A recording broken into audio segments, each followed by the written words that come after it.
Joseph was a 17-year-old young man, the son of Jacob, also known as Israel. Jacob had 12 sons, but Joseph held a special place in his heart. From an early age, Joseph displayed wisdom and maturity that set him apart from his brothers. Jacob did not hide his special affection for him, which caused some discomfort within the family. One day, Jacob gifted Joseph a long, colorful tunic, made with fine fabrics and details that made it unique. At that time, such a garment was a sign of honor and distinction. While the brothers worked hard in the fields and tended the flocks, Joseph often stayed by his father's side, learning and sharing precious moments. This preference was noticed by everyone and increased the envy and resentment among the brothers. Furthermore, Joseph began to have dreams that seemed to hold deep meanings. One morning, during breakfast, he decided to share one of his dreams with the family. "I dreamed that we were in the field binding sheaves of wheat," he said, his eyes shining with excitement. "Suddenly, my sheaf stood upright, and your sheaf surrounded mine and bowed down to it." The brothers looked at each other, incredulous and irritated. "So you think you will rule over us?" they questioned sarcastically. "Do you really believe we will bow down to you?" With each word, the tension in Jacob's house grew.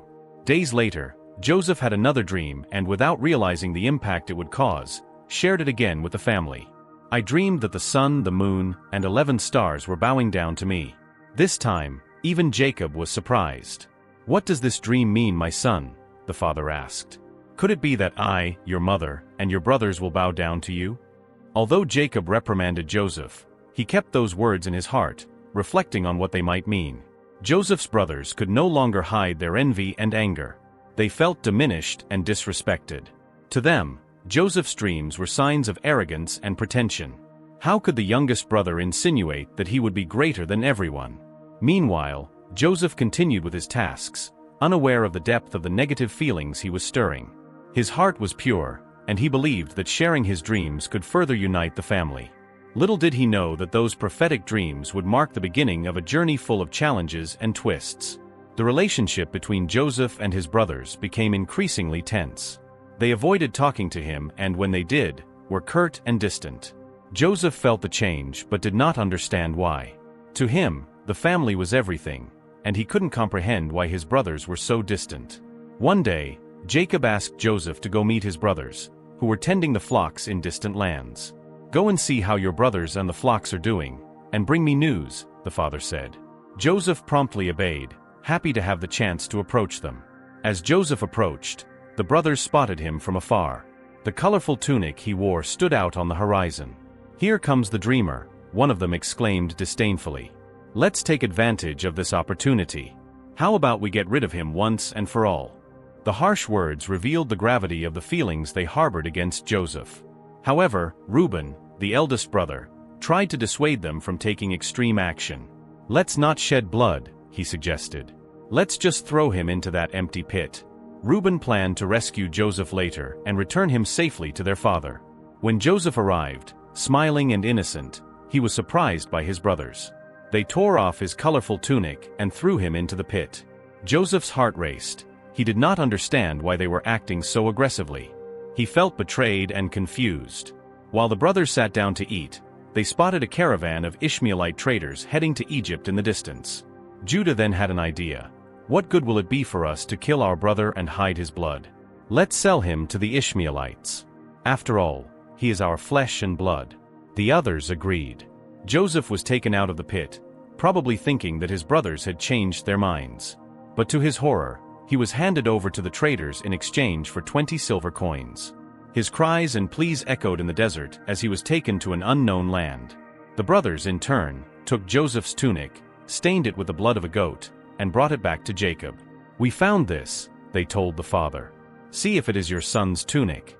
Jacob immediately recognized it and, torn by pain, believed that a wild animal had devoured his beloved son. He tore his garments in mourning and wept bitterly for many days. Meanwhile, Joseph began a new chapter of his life in Egypt, far from his family and everything he knew. But even amidst the darkness of betrayal and abandonment, the prophetic dreams he had began to take shape, preparing him for a future none of them could imagine. If you are feeling motivated and inspired by this content, make sure to subscribe to the channel so you don't miss more videos like this. We will bring a series of content with biblical teachings and inspiring stories that motivate us to continue and not give up. Let's continue with the story. Days passed in Jacob's house, and the tension between Joseph and his brothers only increased. Every gesture of affection Jacob showed to Joseph was like a flame feeding the fire of envy in his brothers' hearts. They watched how the father consulted Joseph on important decisions, offered him the best portions during meals, and how that colorful tunic seemed to shine brighter each day, symbolizing Jacob's clear preference. One morning, while the brothers were preparing to take the flocks to the distant pastures of Shechem, Joseph remained at home beside the father. "Why doesn't Joseph come work with us?" Simeon muttered, frowning. "We always get the hardest tasks while he enjoys the comfort." Reuben, the eldest, tried to calm the tensions. "He is our brother. We should not hold grudges." But even he felt a pang of injustice. Joseph's words about his dreams still echoed in their minds. "Does he really intend to rule over us?" they thought. Days later, Jacob called Joseph. "Your brothers are tending the flocks in Dothan. I want you to go there and see if everything is well with them and the animals," the father said, looking worried. Joseph, always willing to help, agreed immediately. He put on his colorful tunic, took some supplies, and set off.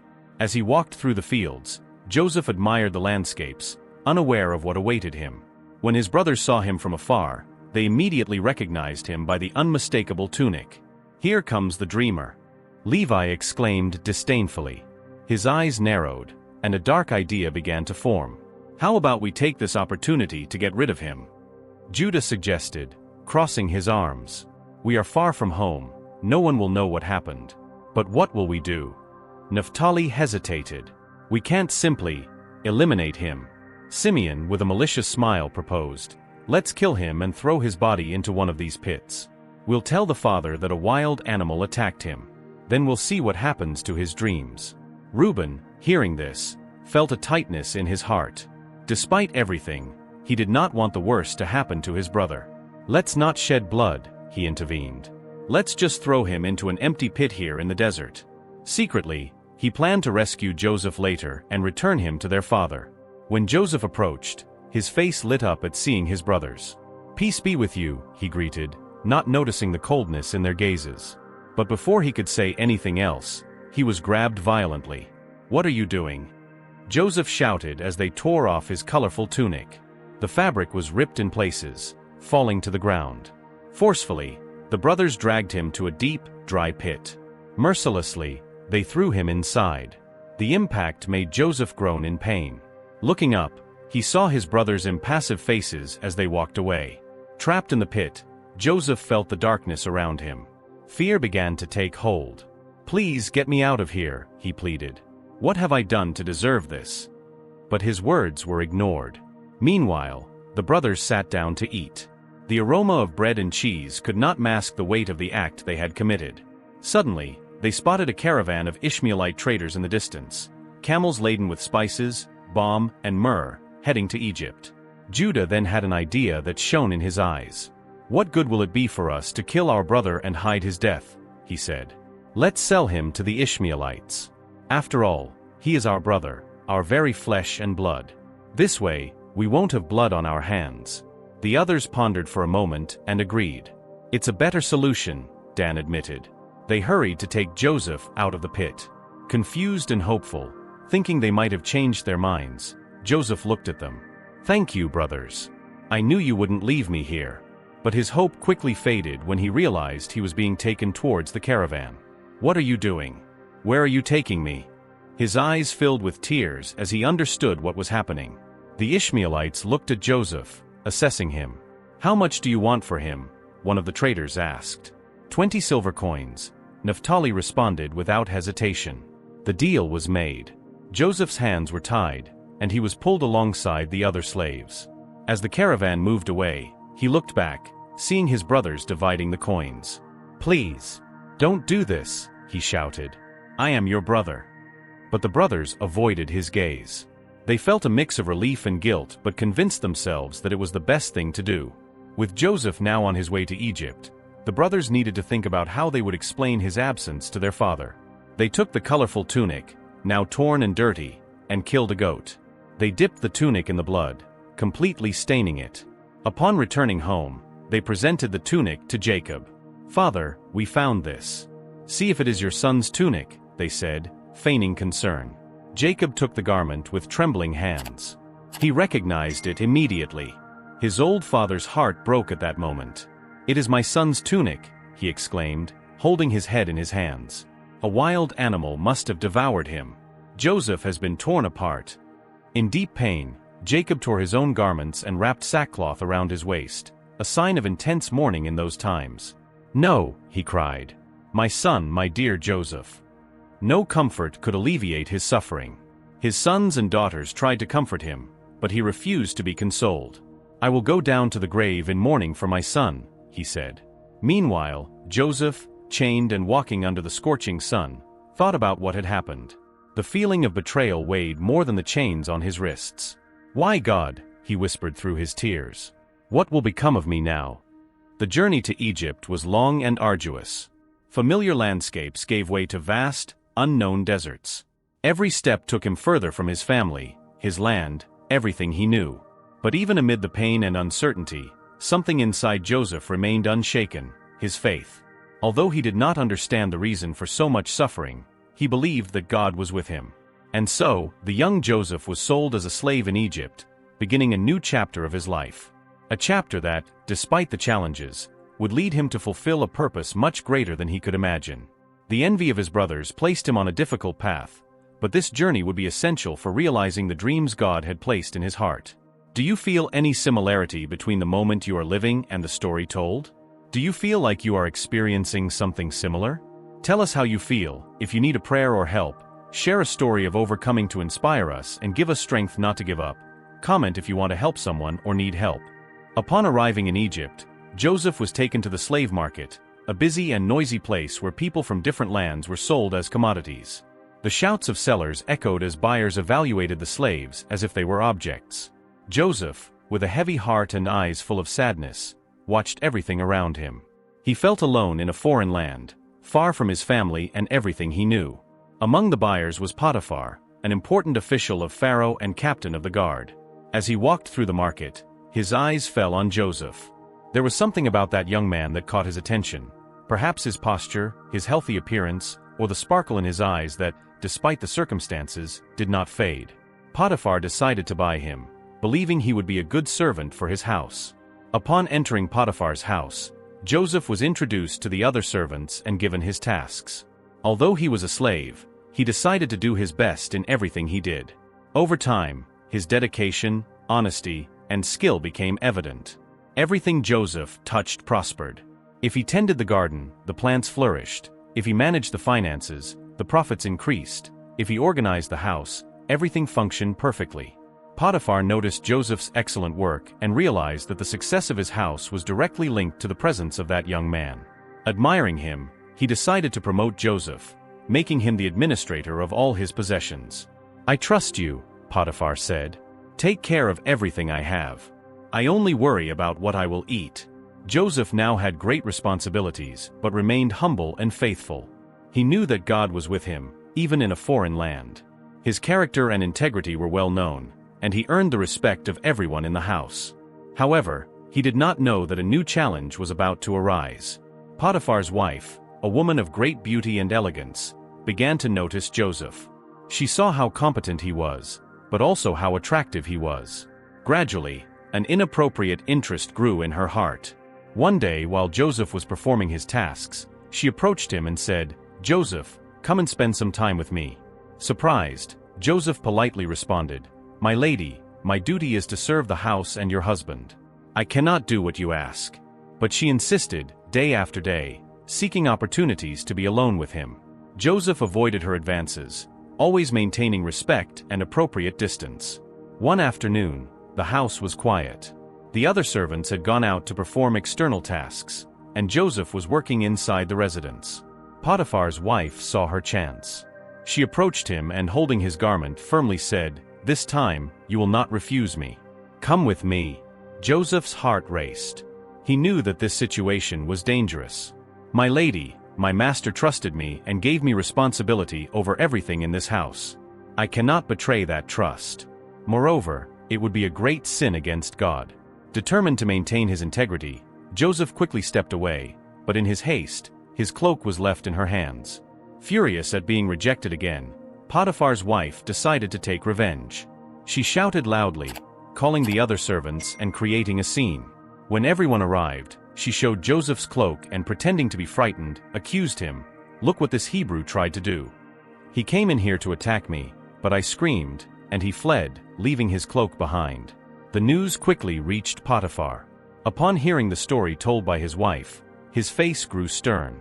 He felt betrayed and humiliated. Without giving Joseph a chance to defend himself, he ordered that he be imprisoned. "How could you do this to me?" Potiphar asked, full of anger. Joseph tried to explain, "My master, I would never do such a thing. I have always been faithful to you." But his words fell on deaf ears. Joseph was taken to prison, destined for the king's prisoners. It was a dark and cold place where many lost hope. However, even there, Joseph did not let himself be discouraged. He knew he was innocent and that God knew the truth. Amid the darkness of the cell, he prayed and maintained his faith. The jailer, responsible for the prison, soon noticed something different about Joseph. Just as it had happened in Potiphar's house, everything Joseph did turned out well. He was organized, respectful, and helped the other prisoners. Impressed, the jailer gave him responsibilities within the prison. "I trust you to take care of the other inmates and maintain order here," he said. Despite facing injustices, Joseph continued to show integrity and kindness. He did not allow bitterness to poison his heart. The false accusation by Potiphar's wife had drastically changed his life, but not his essence. He believed that somehow, God had a purpose for all of it. While in prison, Joseph met people who would become important in his journey. But that is another part of the story. What matters is that, even in the most difficult moments, he remained faithful to God and his principles. His story teaches us that even when we face injustices and slanders, we should maintain our integrity and trust that the truth will prevail. In the cold, damp darkness of the prison, Joseph adjusted to his new reality. The stone walls reflected the little light that entered through the small barred windows, and the sounds of chains and murmurs echoed through the corridors. Despite the difficult circumstances, Joseph maintained faith and hope in his heart. He believed that even there, God was with him. The jailer, responsible for the prison, soon noticed something different about Joseph. While other prisoners gave in to despair, Joseph showed serenity and a willingness to help. If a prisoner was sick, Joseph cared for them. If there were tasks to be done, he completed them diligently. His positive attitude was contagious, and he gradually gained the jailer's trust. One day, the jailer called Joseph for a conversation. "I see that you are an honest and trustworthy man," he said. "I will make you responsible for other prisoners and for the tasks here." Joseph thanked him for the opportunity and took on his new responsibilities with humility. Sometime later, two new prisoners arrived, the chief cupbearer and the chief baker of Pharaoh. Both had offended the king of Egypt and were now awaiting their fate. Joseph was assigned to attend to them, ensuring they had what they needed during their stay in prison. One morning, as he entered the cell of the two officials, Joseph noticed that they were downcast. Their expressions were full of worry and anguish. With empathy, he asked, "Why are you looking so sad today?" The cupbearer sighed and replied, "We had dreams last night, and there is no one who can interpret them. We are distressed because we feel that these dreams mean something important." Joseph, remembering the gifts God had given him, said, "Interpretations belong to God. Tell me your dreams. Perhaps I can help you." The cupbearer began to recount his dream. "In my dream, I saw a vine before me. It had 3 branches. As soon as they sprouted, they blossomed, and their clusters produced ripe grapes. I was holding Pharaoh's cup in my hand, plucking the grapes, squeezing them into the cup, and handing it to Pharaoh." Joseph listened attentively and, after reflecting, said, "This is the interpretation. The 3 branches represent 3 days. In 3 days, Pharaoh will restore you to your position, and you will return to serving the cup in his hands, as before. But when everything is well with you, remember me. Please, speak to Pharaoh about me and get me out of this prison. I was brought here by force from the land of the Hebrews, and here I have done nothing to be thrown into this dungeon." Encouraged by the favorable interpretation, the cupbearer thanked Joseph. Seeing that the interpretation was positive, the baker also decided to share his dream. "In my dream, there were 3 baskets of white bread above my head. In the top basket were all kinds of breads and cakes for Pharaoh, but the birds were eating from the basket over my head." Joseph took a deep breath and with a serious expression said, "This is the interpretation. The 3 baskets represent 3 days. In 3 days, Pharaoh will lift your head and hang you on a tree. The birds will eat your flesh." The heavy words left the baker apprehensive. 3 days later, on Pharaoh's birthday, there was a great feast for all his servants. As Joseph had interpreted, Pharaoh reinstated the chief cupbearer to his position, and he returned to serving the cup to the king. As for the chief baker, he was hanged, exactly as Joseph had predicted. Despite the accuracy of the interpretations, the chief cupbearer forgot about Joseph. Absorbed by the joy of regaining his position, he did not mention Joseph to Pharaoh. Joseph remained in prison but did not lose hope. He knew that, in due time, God would act in his favor. Meanwhile, he continued to perform his duties with excellence. The prison, a place of sadness for many, became a slightly better environment thanks to Joseph's presence. He listened to the other prisoners' grievances, offered words of comfort, and shared stories of faith and overcoming. Days turned into weeks, weeks into months, and months into 2 long years. Even so, Joseph did not let bitterness invade his heart. He remained steadfast, believing that each experience was part of a greater purpose. Joseph's story in prison teaches us about perseverance and trust. Even in the face of injustices and forgetfulness, he remained faithful to his principles. His ability to interpret dreams not only changed the fate of the prisoners, but also paved the way for the great plans God had for his life. Nights in Pharaoh's palace were restless. The powerful ruler of Egypt, surrounded by luxury and wealth, could not find peace in his sleep. One night, he had strange and disturbing dreams that left him deeply shaken. Upon waking, he felt that these dreams carried an important message but could not understand their meaning. In the first dream, Pharaoh was by the Nile River, watching the calm and shimmering waters under the light of the stars. Suddenly, 7 fat and healthy cows emerged from the river. They were robust, with a vigorous appearance, and began grazing peacefully on the green banks. But soon after, 7 lean cows came out of the waters. These were thin, appearing sickly, with prominent ribs and sunken eyes. To his astonishment, the lean cows approached the fat ones and completely devoured them. Even after eating, they remained as emaciated as before. Pharaoh woke up startled, his heart pounding. He took a deep breath, tried to calm himself, and went back to sleep. Then he had a second dream. This time, he saw 7 full and good ears of grain growing on a single stalk. They were golden, bright, a sign of an abundant harvest. But then, 7 ears that were dry and scorched by the east wind sprouted. The thin ears swallowed the 7 good ones. Upon waking up for the second time, Pharaoh was even more disturbed. He felt that these dreams were not mere products of his imagination, but important messages that needed to be deciphered. In the morning, he summoned all the magicians, wise men, and soothsayers of Egypt. In his magnificent hall, surrounded by imposing columns and adorned with gold and precious stones, he recounted his dreams to them, eagerly awaiting an interpretation. The wise men exchanged glances, whispered among themselves, but none could offer a satisfactory explanation. "O great Pharaoh," they said respectfully, "these dreams are profound, but their meaning eludes us." Pharaoh's anxiety grew. How could someone with all the knowledge available in his kingdom fail to unravel these mysteries? Then the chief cupbearer, who served wine to Pharaoh, remembered something important. He cautiously approached and said, "My lord, today I remember my shortcomings." When Pharaoh was angry with his servants, the cupbearer and the chief baker were thrown into prison. There was a young Hebrew with us, a servant of the captain of the guard. One night, we had dreams, and he interpreted them for us. Everything happened exactly as he said. I was restored to my position, and the baker was executed. Pharaoh's eyes sparkled with renewed hope.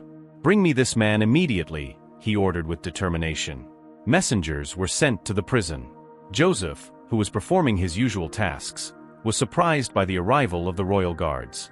"Pharaoh wants to see you," they said. Before presenting himself to Pharaoh, Joseph was taken to prepare. They had him shaved and changed clothes, as he would be going before the king of Egypt. As he dressed, Joseph thought about what awaited him. He felt that God was working in his life in a special way. Upon entering the grand hall, Joseph remained humble but confident. Pharaoh looked at him and said, "I had a dream that no one can interpret. I heard that you, when you hear a dream, can interpret it." Joseph respectfully replied, "It is not in me, but God will give Pharaoh a favorable answer." Pharaoh then detailed his dreams: the 7 fat cows devoured by the 7 lean cows, and the 7 full ears of grain swallowed by the 7 dry and scorched ones. Joseph listened attentively, reflecting on each detail. After a moment of silence, he said, "Pharaoh's dreams are one. God has revealed to Pharaoh what he is about to do. The 7 fat cows and the 7 full ears of grain represent 7 years of great abundance throughout the land of Egypt. The 7 lean cows and the 7 dry and scorched ears represent 7 years of famine that will follow." The hall fell silent. Everyone present held their breath, paying close attention to Joseph's words. "There will be 7 years of plenty, followed by 7 years of severe scarcity, so that all abundance will be forgotten," Joseph continued. "Famine will consume the land." The fact that the dream was given in duplicate means that God's decision is firm, and he is hurrying to carry it out. Pharaoh pondered Joseph's words. The interpretation made sense, but what could be done in light of such an alarming prediction?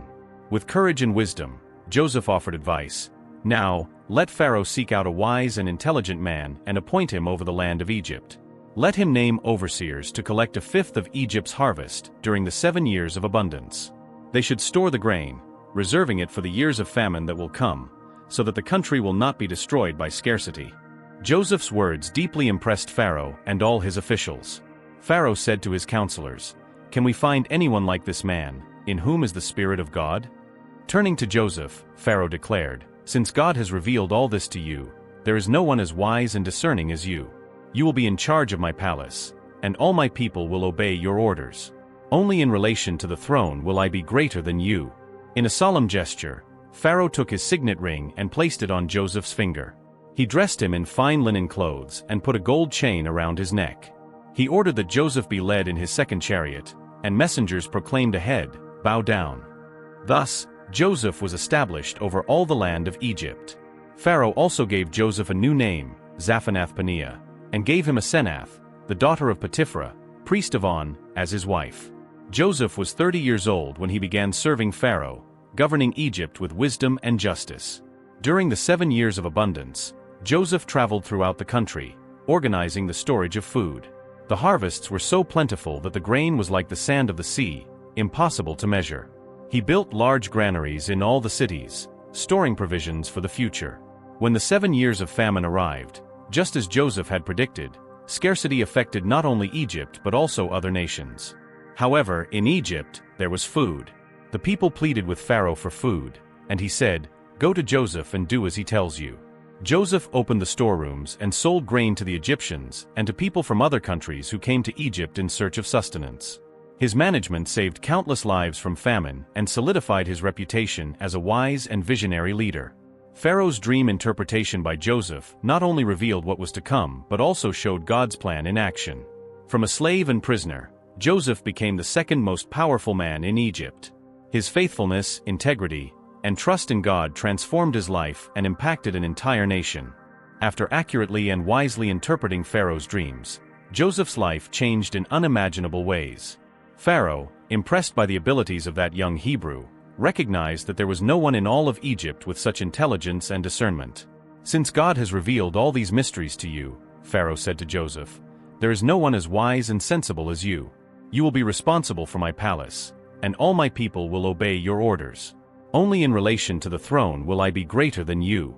With these words, Joseph was elevated to the position of governor of Egypt, becoming the 2nd most powerful man in the kingdom. Pharaoh took his signet ring from his finger and placed it in Joseph's hand, symbolizing authority and trust. He dressed him in fine linen clothes, worthy of royalty, and put a gold chain around his neck.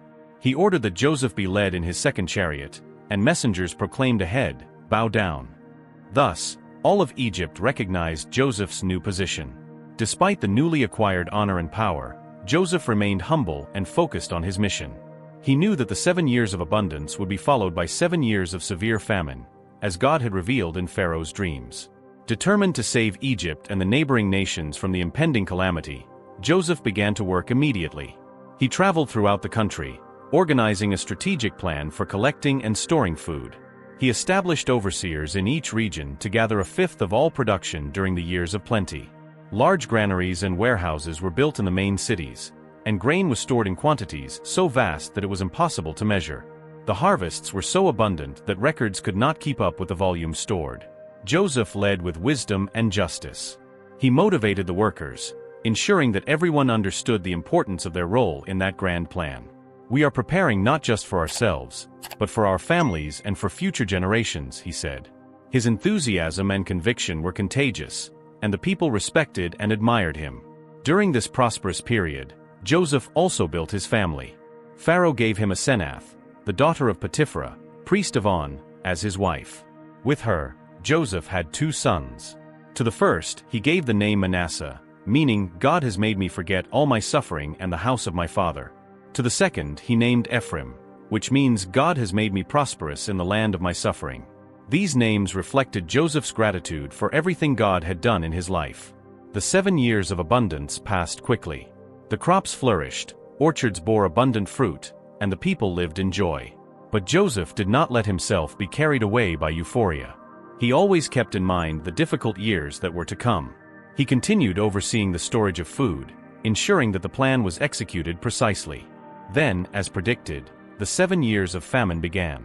The rain ceased, the fields dried up, and the harvests failed. The land, once green and fertile, became arid and barren. The famine affected not only Egypt but also the neighboring nations. The people began to feel the effects of scarcity and pleaded for help. Pharaoh, attentive to his people's needs, said, "Go to Joseph and do as he tells you." Joseph, prepared for this moment, opened the storerooms and began distributing grain to the Egyptians. Lines formed in the cities, but thanks to Joseph's organization and leadership, the distribution was done fairly and orderly. People from other lands also came to Egypt in search of food. Caravans crossed deserts and mountains, guided by the hope of finding sustenance for their families. Joseph established a system of trade with these nations, selling grain and thus further strengthening Egypt's position. Joseph's wisdom was not limited to resource management. He also listened to the people, understood their anxieties, and offered words of encouragement. "Have faith," he said. "We will overcome these difficult times together. God has prepared us for this moment." Joseph's fame spread throughout the region. Many wondered who that man was who, with such precise predictions, foresaw events, and saved so many lives. Some saw him as a leader sent by the gods, others, a wise man beyond his time. But Joseph always acknowledged that it was God who gave him strength and direction. While Egypt resisted the famine thanks to Joseph's preparation, other lands suffered intensely. Jacob's house, Joseph's father, also felt the effects of scarcity. But this part of the story involves emotional reunions and deep lessons about forgiveness and reconciliation. For now, Joseph excellently fulfilled the mission entrusted to him. His journey from slave to governor showed that even the most adverse situations can be transformed when one has faith and perseverance. He not only saved a nation from famine but also left a legacy of leadership, integrity, and compassion. Joseph's story reminds us that, regardless of circumstances, it is possible to make a difference in the lives of those around us. His journey inspires courage and hope, showing that God's plans are greater than we can imagine and that, even in the darkest moments, there is a purpose to be fulfilled. The years of famine had arrived, just as Joseph had foreseen. The land that once flourished was now dry and barren. The crops wilted under the relentless sun, and the wells began to dry up. In Canaan, where Jacob lived with his family, scarcity was felt each passing day. Bread became rarer on the table, and worry etched itself on everyone's face. One afternoon, while Jacob's sons gathered to discuss what they could do, the patriarch entered the tent with a serious expression. His white hair reflected the wisdom of the years, but also the weight of the current hardships. "I heard that there is grain in Egypt," Jacob said, staring intently at his sons. "Why are you all standing there, looking at each other? Go down there and buy wheat for us so that we can survive and not die of hunger." The brothers looked at each other. The idea of traveling to Egypt was both hopeful and challenging. Egypt was a powerful land, known for its wealth and its strict laws. However, the need was greater. They decided that 10 of the brothers would go, leaving the youngest, Benjamin, behind. Jacob, still suffering from the loss of Joseph years ago, feared that something might happen to his youngest son. "Benjamin will stay with me," Jacob stated firmly. "I do not want to risk losing him too." They then prepared the supplies for the journey, empty sacks to carry the grain, animals for transport, and some goods to offer in exchange. The journey would be long and arduous, crossing deserts and facing the dangers of the road. But the hope of obtaining food for the family gave them strength to proceed. During the trip, the brothers talked about the situation. Who would have thought we'd need to go to Egypt to seek sustenance? Judah commented, adjusting the scarf that protected him from the sun. But thank God there is food there, Reuben replied. We need to think of our families. Upon arriving in Egypt, they were impressed by the grandeur of that land. Majestic pyramids stood in the distance, and the Nile River meandered through the plains, bringing life to the desert. People from various nations were also there, all in search of food. The brothers headed to the grain distribution center, where they were to negotiate the purchase. The person responsible for all the sales was none other than Joseph, now governor of Egypt. Dressed in noble clothes and adorned with symbols of authority, he supervised everything attentively. Although many years had passed, Joseph immediately recognized his brothers when they approached. His heart raced. There were those who had sold him as a slave, the same ones who had changed the course of his life. However, the brothers did not recognize him. To them, Joseph was just a powerful Egyptian official, speaking another language and surrounded by servants. As they approached, they bowed deeply before him in respect, unaware that they were fulfilling the dreams Joseph had had in his youth, where their sheaves bowed before his. Joseph held back his emotions and decided to act cautiously. Speaking through an interpreter, he asked sternly, "Where do you come from?" "We come from the land of Canaan," they replied, still bowing. "We are here to buy food." Joseph watched them with a penetrating gaze and said, "You are spies. You came to see the weak points of the land." Frightened, the brothers protested, "No, my lord. Your servants came only to buy food. We are all sons of the same man. We are honest men, not spies." Joseph insisted, "I do not believe you. Surely you came to observe the land and plan something against Egypt." Desperate, they explained, "We, your servants, are 12 brothers, sons of the same man in Canaan. The youngest is now with our father, and one no longer exists." Upon hearing these words, Joseph felt a pang in his heart as he remembered his father and Benjamin. But he maintained his firm posture. "If what you say is true, you will prove your honesty," he declared. "One of you will stay here as a prisoner while the others return and take grain for your families who are starving. But you must bring your youngest brother to me. This way, your words will be confirmed, and you will not die." The brothers looked at each other in agony. Simeon was chosen to remain in Egypt. Before leaving, they said to each other, not knowing that Joseph understood them, "We are paying for what we did to our brother. We saw the anguish in his soul when he pleaded with us, but we did not want to listen. Therefore, this suffering has fallen upon us." Reuben added, "Didn't I tell you not to sin against the boy? But you did not listen to me.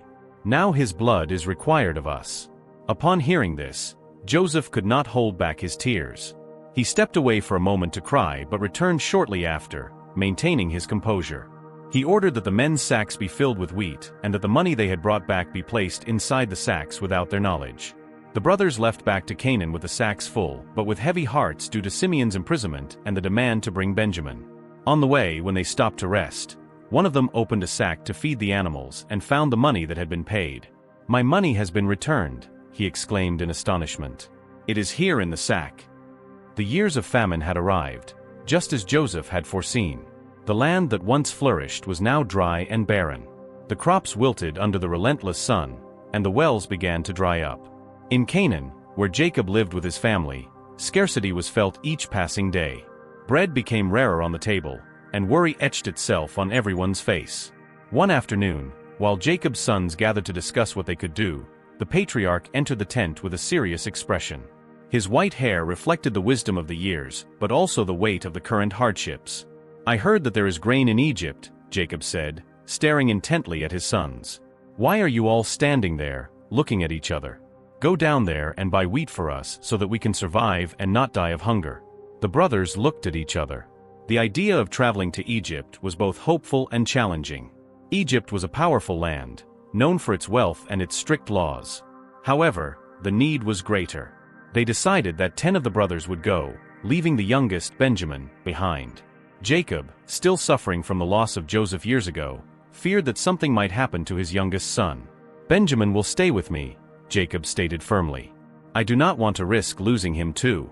They then prepared the supplies for the journey, empty sacks to carry the grain, animals for transport, and some goods to offer in exchange. The journey would be long and arduous, crossing deserts and facing the dangers of the road. But the hope of obtaining food for the family gave them strength to proceed. During the trip, The brothers talked about the situation. "Who would have thought we'd need to go to Egypt to seek sustenance?" Judah commented, adjusting the scarf that protected him from the sun. "But thank God there is food there," Reuben replied. "We need to think of our families." Upon arriving in Egypt, they were impressed by the grandeur of that land. Majestic pyramids stood in the distance, and the Nile River meandered through the plains, bringing life to the desert. People from various nations were also there, all in search of food. The brothers headed to the grain distribution center, where they were to negotiate the purchase. The person responsible for all the sales was none other than Joseph, now governor of Egypt. Dressed in noble clothes and adorned with symbols of authority, he supervised everything attentively. Although many years had passed, Joseph immediately recognized his brothers when they approached. His heart raced. There were those who had sold him as a slave, the same ones who had changed the course of his life. However, the brothers did not recognize him. To them, Joseph was just a powerful Egyptian official, speaking another language and surrounded by servants. As they approached, they bowed deeply before him in respect, unaware that they were fulfilling the dreams Joseph had had in his youth, where their sheaves bowed before his.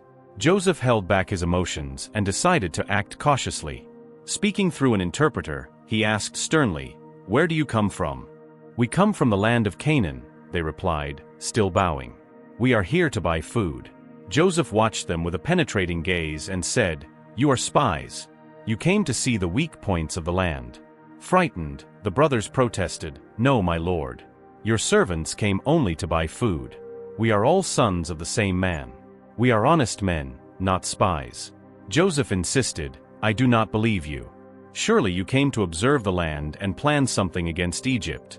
Desperate, they explained, "We, your servants, are 12 brothers, sons of the same man in Canaan.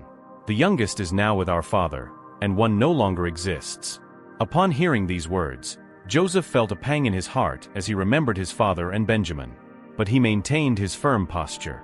"If what you say is true, you will prove your honesty," he declared. "One of you will stay here as a prisoner while the others return and take grain for your families who are starving. But you must bring your youngest brother to me. This way, your words will be confirmed, and you will not die." The brothers looked at each other in agony. Simeon was chosen to remain in Egypt. Before leaving, they said to each other, not knowing that Joseph understood them, "We are paying for what we did to our brother. We saw the anguish in his soul when he pleaded with us, but we did not want to listen. Therefore, this suffering has fallen upon us." Reuben added, "Didn't I tell you not to sin against the boy? But you did not listen to me. Now his blood is required of us." Upon hearing this, Joseph could not hold back his tears. He stepped away for a moment to cry but returned shortly after, maintaining his composure. He ordered that the men's sacks be filled with wheat and that the money they had brought back be placed inside the sacks without their knowledge. The brothers left back to Canaan with the sacks full, but with heavy hearts due to Simeon's imprisonment and the demand to bring Benjamin. On the way, when they stopped to rest, one of them opened a sack to feed the animals and found the money that had been paid. "My money has been returned," he exclaimed in astonishment. "It is here in the sack." Joseph's brothers had returned to Egypt, this time bringing Benjamin, the youngest brother. The trip was filled with anxiety and hope. They carried gifts and double the money to buy more grain, following their father Jacob's instructions. Each of their hearts beat rapidly, fearing the meeting with the powerful governor who had treated them so harshly during their previous visit. Upon arriving, they were led to Joseph's presence. Seeing Benjamin among them, Joseph felt a deep emotion. His youngest brother was before his eyes, now a young adult. However, once again, he concealed his identity. He ordered his house steward, "Take these men to my residence. Prepare a feast, for we will dine together." The brothers felt apprehensive as they were led to the governor's house. They thought they might be accused because of the money that had been returned in their sacks on the previous trip. They approached the steward and explained, "Sir, last time when we returned home, we found the money we had paid in our sacks. We do not know how it happened. We brought the money back and more to buy food." The steward reassured them, "Be at peace. Your God and the God of your father have given you this treasure. I received your payment." Then he brought Simeon, who had been imprisoned, and reunited him with them. There were hugs and tears of joy at the reunion. At noon, Joseph arrived at the house. The brothers presented the gifts they had brought and bowed before him. Joseph asked with interest, "How is your father, the old man your servant spoke of? Is he still alive?"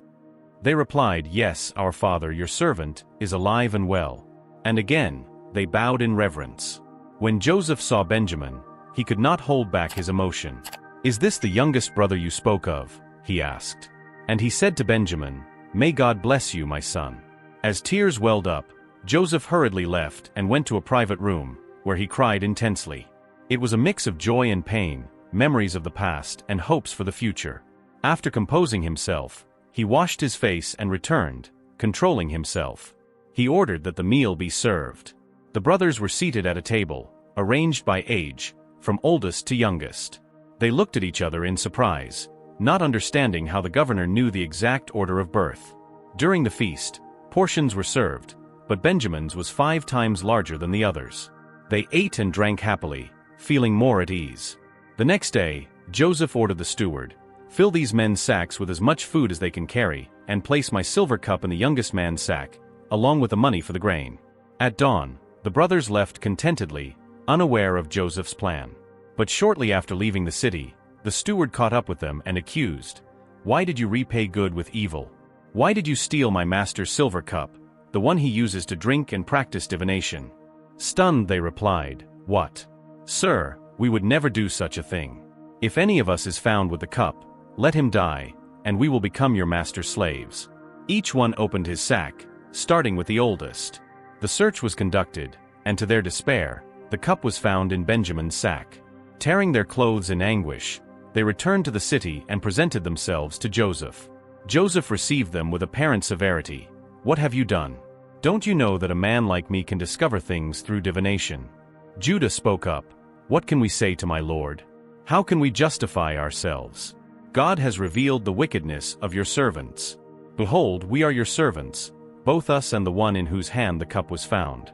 Joseph replied, "Far be it from me to do such a thing. Only the man in whose possession the cup was found will be my slave. As for you, return in peace to your father." Then Judah stepped closer and with a heavy heart pleaded, "My lord, please allow your servant to speak a word. Do not be angry with me, for you are like Pharaoh himself. Our father is old and has a young son, the son of his old age. Your brother is dead, and he is the only son left from his mother, and our father loves him very much. If we return without the boy, our father's life will be in danger. I offer myself to stay as a slave instead of the boy, but let him return with his brothers." Upon hearing these words, Joseph could no longer hold back. He ordered all the servants to leave. He was alone with his brothers. Then he raised his voice in tears, and his crying was so loud that the Egyptians and Pharaoh's house heard him. Joseph said to his brothers, "I am Joseph. Is my father still alive?" The brothers were stunned, unable to respond, overwhelmed by astonishment and fear. Approaching them, Joseph said tenderly, "I am Joseph, your brother, the one you sold to Egypt. But do not grieve or feel guilty for selling me. It was to save lives that God sent me ahead of you. There have already been 2 years of famine in the land, and there are still 5 years without cultivation or harvest. God sent me ahead to preserve for you a remnant in the land and to save your lives with great deliverance." The brothers could barely believe what they heard. That powerful governor was, in fact, their brother whom they thought was dead or lost forever. Feelings of guilt, shame, and joy mixed in their hearts. Joseph continued, "It was not you who sent me here, but God. He made me like a father to Pharaoh, lord of his entire house, and ruler over all of Egypt. Hurry, return to my father and tell him, 'Thus says your son Joseph, God has made me lord of all Egypt. Come here, do not delay. You will live in the land of Goshen, near me, you, your sons, your grandsons, your flocks, your herds, and all that you have. There I will sustain you, for there will still be 5 years of famine." Then Joseph embraced Benjamin, and both wept. He hugged each brother, crying with them. Gradually, the tension dissipated, giving way to joy and relief. The family was reunited once again. News reached Pharaoh's palace, and he was pleased to hear that Joseph's brothers had arrived. Pharaoh said to Joseph, "Tell your brothers to load their animals and return to the land of Canaan. Bring your father and your families here. I will give you the best of the land of Egypt, and you will enjoy the abundance of the country." Joseph arranged for chariots to transport his father and families. He provided them with provisions for the journey, new clothes, and gifts. To Benjamin, he gave 300 pieces of silver and 5 sets of clothes. He also sent 10 donkeys loaded with the best products of Egypt and 10 female donkeys carrying wheat, bread, and provisions for the road. Bidding farewell, Joseph said to the brothers, "Do not quarrel on the way." He knew that perhaps they might argue about past wrongs, but now it was time to look to the future. Upon returning to Canaan, they met Jacob.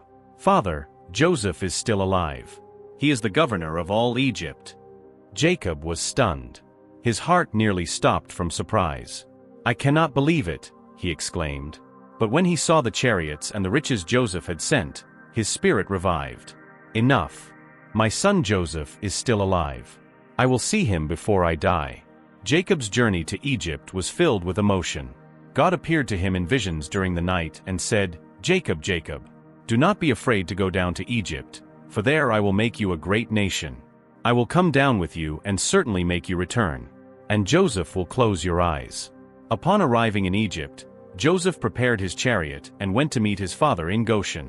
When they saw each other, Joseph threw himself into Jacob's neck and wept longingly. Jacob said to Joseph, "Now I can die in peace, for I have seen your face and know that you are still alive." Joseph presented his father to Pharaoh. Jacob blessed Pharaoh, and Pharaoh asked him, "How old are you?" Jacob replied, "The years of my sojourning are 130.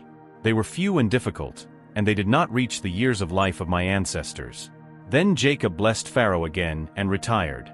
Thus Joseph settled his father and his brothers in the best part of the land, in the region of Ramesses, as Pharaoh had ordered. He provided them with food according to the number of their dependents. Joseph's family prospered in Egypt. Jacob lived 17 more years there, watching his sons and grandsons grow. Before he died, he blessed each of his sons, leaving them words of wisdom and prophecies about the future of the tribes of Israel. When Jacob died, Joseph wept bitterly for his father. With Pharaoh's permission, he took Jacob's body to be buried in Canaan, in the cave of the field of Machpelah, where Abraham and Isaac were buried. After Jacob's death, Joseph's brothers feared that he might now seek revenge for the wrong they had done to him. They sent him a message saying, "Before dying, our father ordered us to say to you, 'Forgive the mistakes and sins of your brothers who treated you so badly. Now, please forgive the sins of the servants of your father's God.'" Upon hearing this, Joseph cried. His brothers came and prostrated themselves before him, saying, "We are your servants." However, Joseph said to them, "Do not be afraid. Am I in the place of God? You intended evil against me, but God intended it for good, to accomplish what is now being seen, to save many lives. Therefore, do not be afraid. I will sustain you and your children." And thus, he comforted them and spoke kindly to them.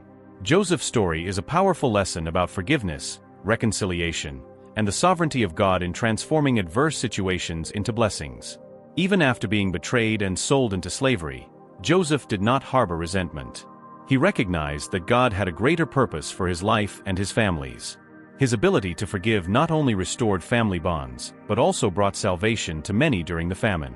The reconciliation between Joseph and his brothers shows us that love and forgiveness are stronger than envy and hatred. It is an invitation to reflect on our own relationships and seek peace and unity in our families and communities. The story of Joseph is one of the most inspiring and profound narratives in the Bible. It takes us on a journey of highs and lows, showing how a young man faces unimaginable adversities and still maintains his faith, integrity, and hope. From being sold into slavery by his own brothers to becoming the second most powerful man in Egypt, Joseph's journey is a powerful testament to divine purpose and human capacity to overcome challenges. Joseph teaches us that even when we face unfair and painful situations, we should not allow bitterness to take over our hearts. Instead, we can choose to respond with forgiveness and understanding. He understood that the obstacles in his life were not the end of the road, but part of a larger plan.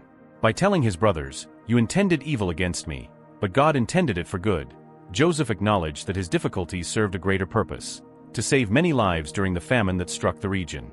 This story motivates us to reflect on our own lives. How many times do we encounter challenges that seem insurmountable? How often do we feel that we have been treated unjustly or betrayed? Joseph shows us that we are not defined by adverse circumstances, but by how we respond to them.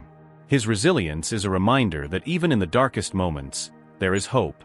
Furthermore, the reconciliation between Joseph and his brothers highlights the transformative power of forgiveness. By releasing resentment and choosing the path of peace, Joseph not only healed past wounds but also restored his family. It is a powerful message about the importance of letting go of grudges and working towards unity and harmony. The sovereignty of God is another central theme in the story. Even when everything seemed lost, God was orchestrating every detail to fulfill his purpose. This encourages us to trust that, regardless of circumstances, there is a greater plan in action. Our difficulties can be used to shape us, strengthen us, and prepare us for something grand. In summary, the story of Joseph inspires us to persevere through adversities. No matter how difficult the challenges, they can be overcome with faith and determination. Maintain integrity. Even when tempted or unjustly accused, Joseph remained true to his values. Forgive and seek reconciliation. Forgiveness frees both the forgiver and the forgiven, paving the way for healing and restoration. Trust in divine purpose. Believing that there is a larger plan gives us strength to face obstacles with hope. May Joseph's journey encourage us to face our own challenges with courage and confidence. By embracing these lessons, we can transform our lives and positively impact those around us.